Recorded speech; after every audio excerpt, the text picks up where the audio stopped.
Punjab national bank यानी कि PNB, local bank officer यानी कि LBO, recruitment 2025 apply online process के बारे में कि कैसे आपको 750 पोस्ट का फॉर्म फिलअप करना है। इस वीडियो के अंदर आपको कंप्लीट प्रोसेस बताया जाएगा जिससे कि आप इस फॉर्म को बिना किसी मिस्टेक के भर पाएंगे। तो वीडियो को आपको पूरा देखना है। चलिए शुरू करते जानेंगे कि 750 पोस्ट निकाली गई है एंड फॉर्म आप लोग 3 नवंबर से लेकर के 23 नवंबर 2025 तक भर पाएंगे। दिसंबर 2025 या फिर जनवरी 2026 के अंदर आपका एग्जाम रहेगा। एंड फीस की अगर बात करें तो इसमें आप देख सकते हैं कि जो SC ST PW BD category है इनको यहाँ पर 50 रुपये फीस और 18% GST यानी कि 59 रुपीज़ पे करना होगा।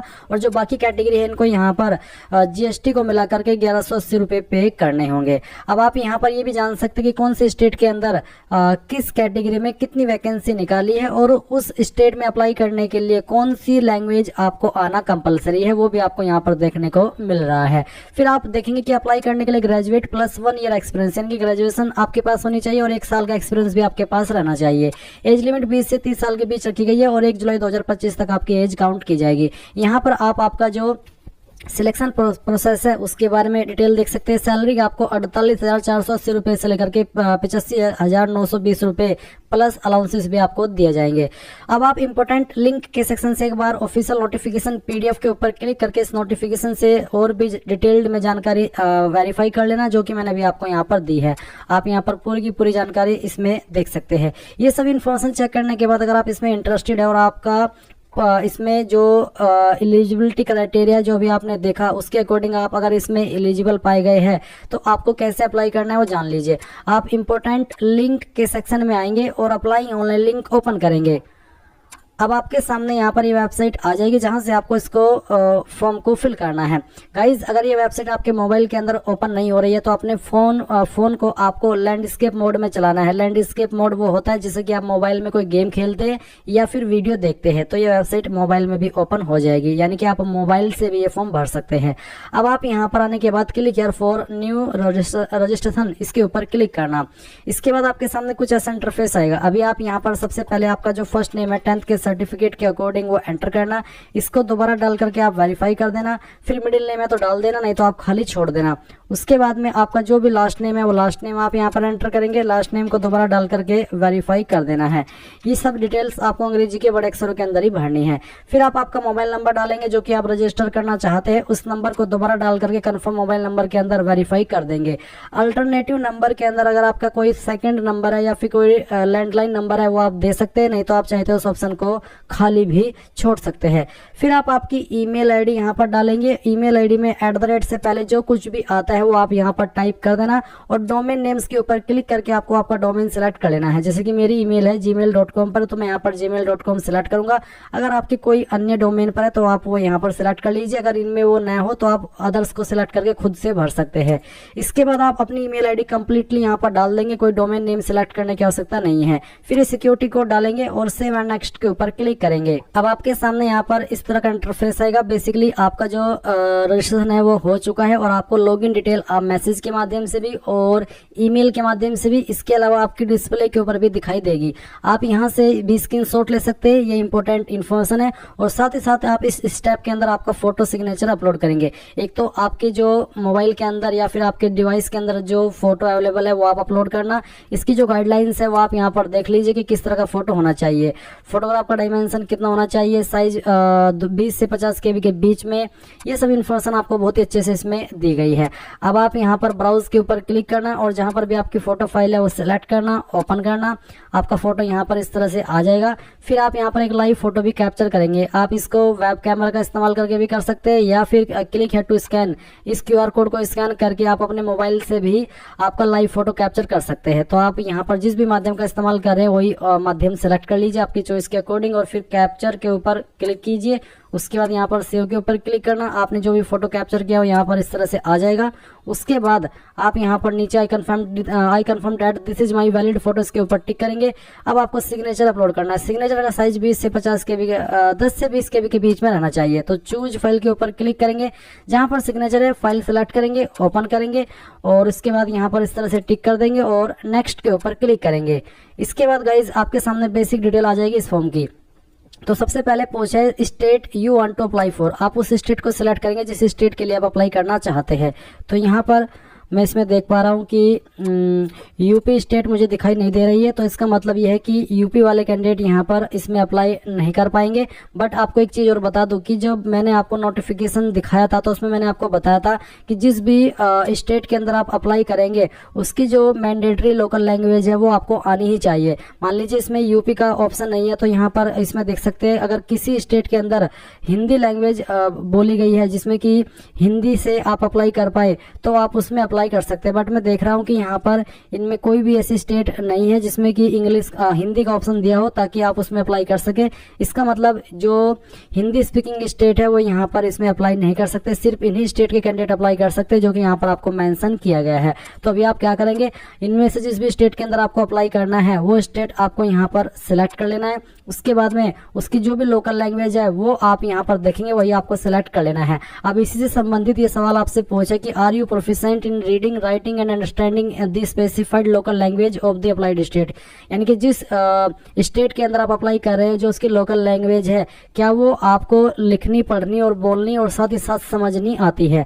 तो आप यहाँ पर यस कर देंगे। अगर आप नो करेंगे तो आप इसमें एलिजिबल नहीं हो पाएंगे। फिर सवाल है कि जो आपकी लोकल लैंग्वेज है जो कि अभी हमने यहाँ पर सेलेक्ट की है, क्या ये आपने 10वीं या फिर 12वीं या फिर कोई ऐसा सर्टिफिकेट आपके पास है जो कि ये प्रूफ करता हो कि हाँ आपने इस लैंग्वेज को पढ़ा है।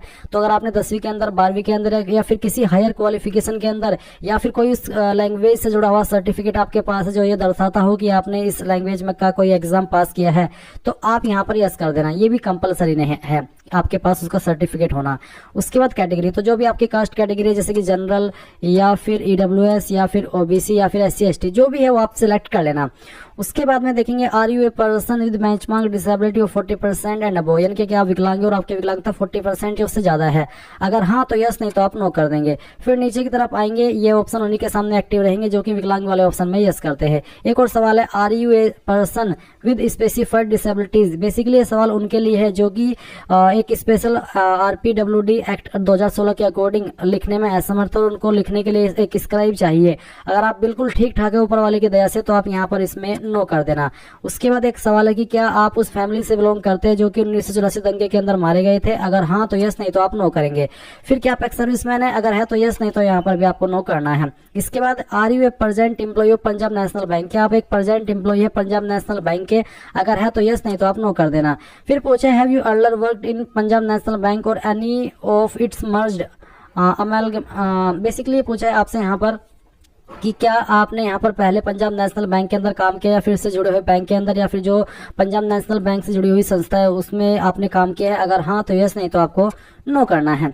इसके बाद do you have any adverse report regarding character and moral turpitude, अगर ऐसा कुछ है आपके ऊपर कोई एडवर्स रिपोर्ट आपके कैरेक्टर को लेकर के तो आप यस कर देना। अगर आपका कैरेक्टर बिल्कुल क्लीन है तो आप यहाँ पर नो कर दीजिएगा। फिर religion to which you belong, आपका रिलीजन जो भी है वो आप सिलेक्ट कर लीजिए। फिर पूछा कि क्या आप रिलीजियस माइनॉरिटी कम्युनिटी से बिलोंग करते हैं, अब अल्पसंख्यक समुदाय से। अगर करते हैं तो यस, नहीं करते हैं तो नो।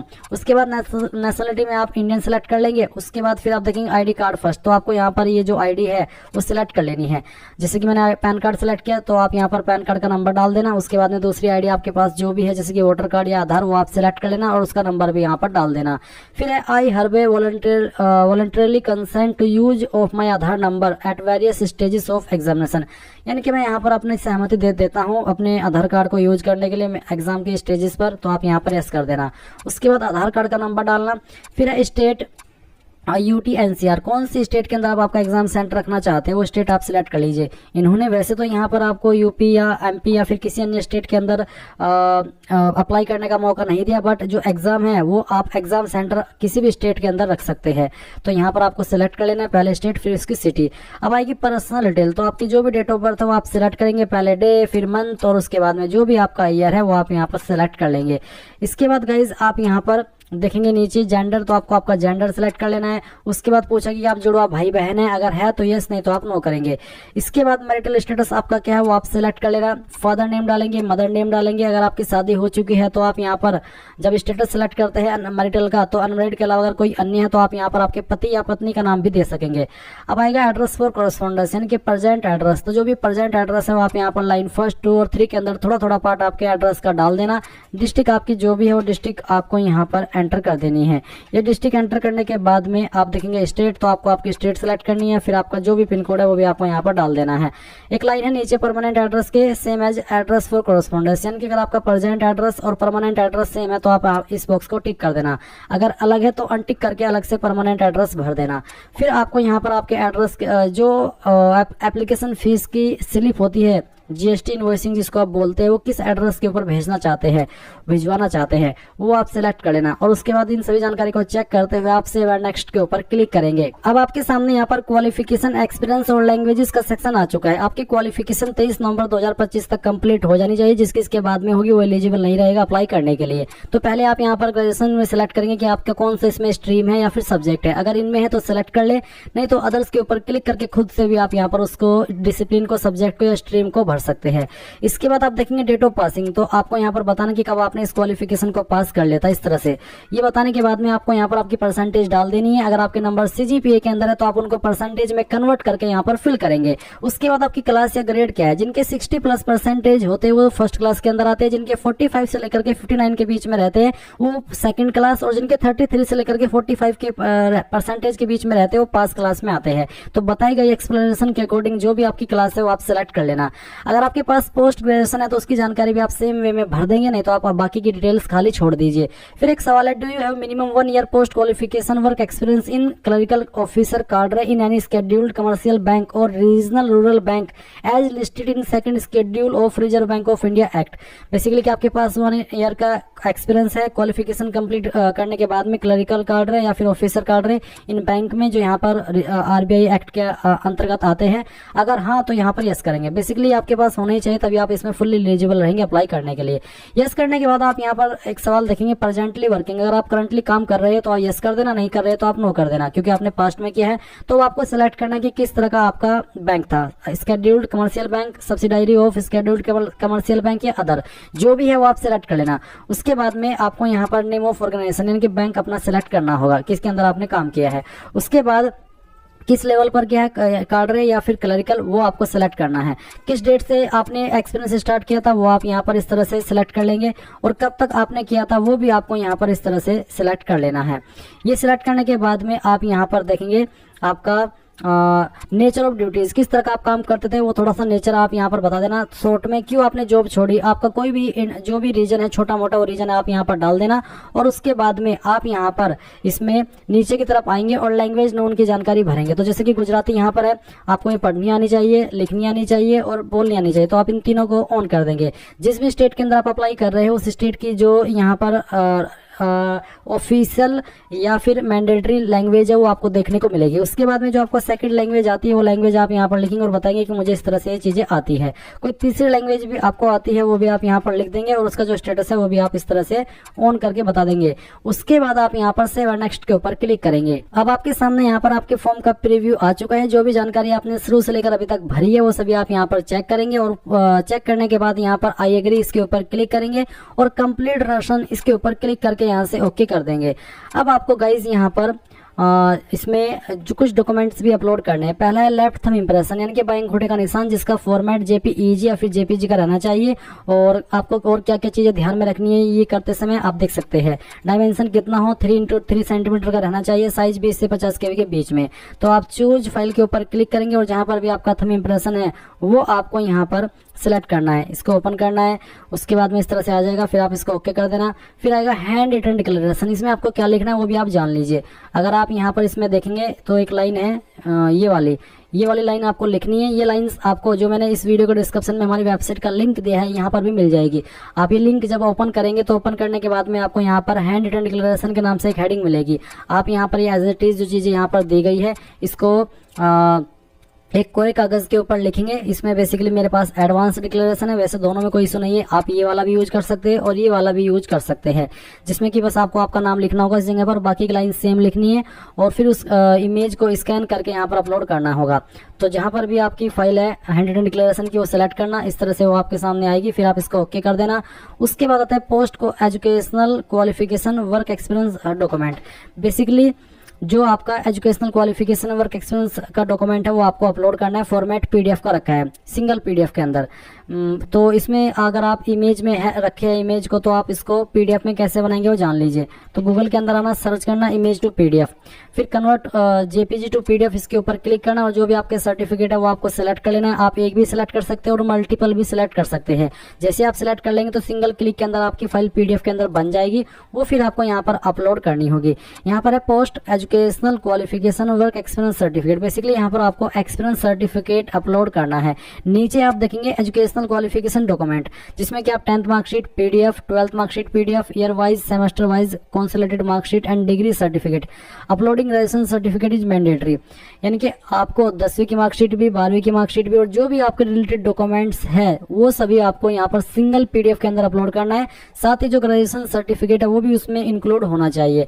अगर आप SC ST OBC है तो आप कास्ट सर्टिफिकेट भी अपलोड करेंगे और उसके बाद सिक्योरिटी कोड डालेंगे और सेव एंड नेक्स्ट कर देंगे। अब गाइज आप यहाँ पर पेमेंट करेंगे, तो पेमेंट करने के लिए आप पेमेंट के सेक्शन पर क्लिक करना, इस तरह का इंटरफेस आएगा। फिर ये जो कैप्चा कोड आपके डिस्प्ले के ऊपर आए वो आप यहाँ पर एंटर करेंगे, सबमिट करेंगे, ओके करेंगे और आपको पेमेंट के पेज पर ट्रांसफर किया जाएगा। आप आपकी फीस इनमें से किसी भी माध्यम का इस्तेमाल करके जमा कर देंगे। जैसे ही आपकी फीस जमा हो जाएगी तो आप अपने फॉर्म का फाइनल प्रिंट आउट ले पाएंगे, वही आपका फाइनल माना जाएगा, क्योंकि जब तक पेमेंट नहीं होगा और आप प्रिंट ले लेंगे तो वो फाइनल नहीं है। फाइनल तभी होगा जब आप पेमेंट कर देंगे। इस तरह से आप लोग PNB bank LBO online form 2025 भर पाएंगे। आई होप ये प्रोसेस आपको पसंद आया होगा। So thanks for watching. जय हिंद।